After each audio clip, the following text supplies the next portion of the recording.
بسم الله الرحمن الرحيم والصلاة والسلام على أشرف الأنبياء والمرسلين حبيبي إله العالمين أبي القاسم المصطفى محمد وعلى آل بيته الطيبين الطاهرين. Assalamu alaikum everybody. Welcome back to another episode, and in this episode we'll be talking about a person with the name of Muslim bin Aqil, or otherwise known as the Lonely Warrior. And in this episode I'm going to be telling you guys the story of Muslim bin Aqil and what happened to him in the city of Kufa. So let's get into it. It all started when Imam Al-Hussein عليه السلام started receiving multiple letters from the people of Kufa, requesting him and telling him to be the leader of the Muslimin. So Imam Hussein عليه السلام sent one of his trusted people and one of his family members to go check out the situation, if they're telling the truth or not. Can you guys guess who that person was? I'll give you guys 3 seconds. You're right, it's Muslim bin Aqil. Imam Hussein عليه السلام told him to go to Kufa to check out the situation, and when he went to Kufa, Imam Hussein عليه السلام gave him a letter, and in that letter it said, I have sent one of the most trusted people, my brother and my cousin, Muslim bin Aqil, to check out the situation, and if it's positive, I will soon be with you guys. Just for your information, Kufa is located in the holy city of Najaf al-Ashraf, which is also located in the country of Iraq. When Muslim bin Aqil arrived to Kufa, there were 18,000 people that pledged allegiance to Imam Hussein عليه السلام.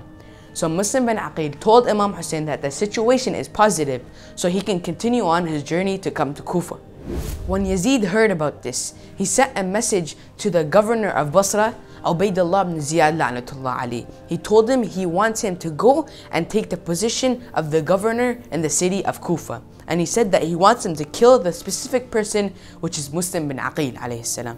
When Ubaydullah ibn Ziyad la'natullah alayh arrived to Kufa, he told everybody that he is now the governor of Kufa, and that whoever sides with Muslim bin Aqil will be immediately killed or sent to prison like Muslim. So everybody left Muslim and joined Yazid's army because they got threatened or they got bribed. When Muslim bin Aqil and Hani bin Urwa, one of his closest companions, when they're going to pray in the Grand Mosque of Kufa, when Muslim started his prayer, the people behind him were in the thousands. But when he finished both of his prayers, Maghrib and Isha, there was no one with him except Hani bin Urwa. Until Hani bin Urwa was taken to jail because he was siding with Muslim bin Aqil.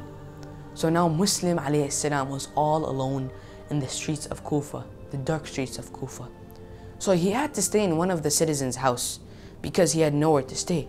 He went and knocked the door on one of the houses, and a lady opened the door. Her name was Taw'a. She had a bad son that was living with her that was siding with Ubaydullah ibn Ziyad la'natullah alayh.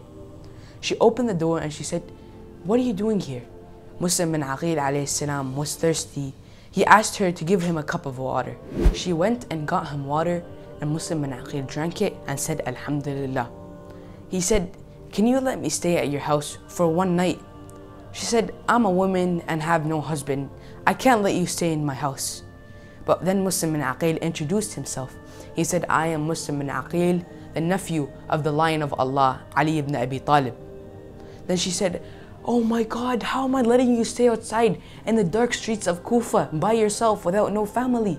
She said, "Come in." When Muslim entered the house, he asked Ta'a if she can wake him up for Fajr prayers. She went to wake him up for Fajr prayers and she saw that he was already praying. Then Ta'a's son, the bad guy, he entered in and he saw that his mother is entering the guest room multiple times because she's never entered the guest room before. He said, "Are you hiding something? Why are you going in and out?" She said, "No, I'm not hiding anything." He said, "Are you sure?" She's like, "Yeah, I'm sure." He went and checked himself. He saw Muslim bin Aqil was there. He went immediately to Ubaydullah ibn Ziyad because Ubaydullah ibn Ziyad was offering money for the person whoever found Muslim. He said, "Oh Sayyidi, I found him." He said, "You found who?" He said, "I found Muslim bin Aqil, he's in my house." In the morning, Ubaydullah ibn Ziyad sent multiple troops to go capture Muslim bin Aqil. When Muslim bin Aqil heard the horses, he said, "My time is here." He put his armor and went outside and started fighting bravely. The commander said, "Bring more troops, he's finishing every one of them." He said, I sent you to capture one man, not a whole army. He said, are you telling us to capture an ordinary man? You're telling us to capture someone that has been trained by Ali ibn Abi Talib, the lion of Allah.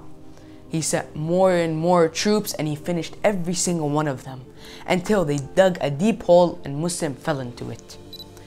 They captured him and took him to Qasr al-Imara, the palace of Imara. Him and Ubaydullah ibn Ziyad had an exchange of words. They started arguing until Ubaydullah ibn Ziyad ordered his guards to take Muslim and Aqil to the top of the palace. He told him to push him down and kill him.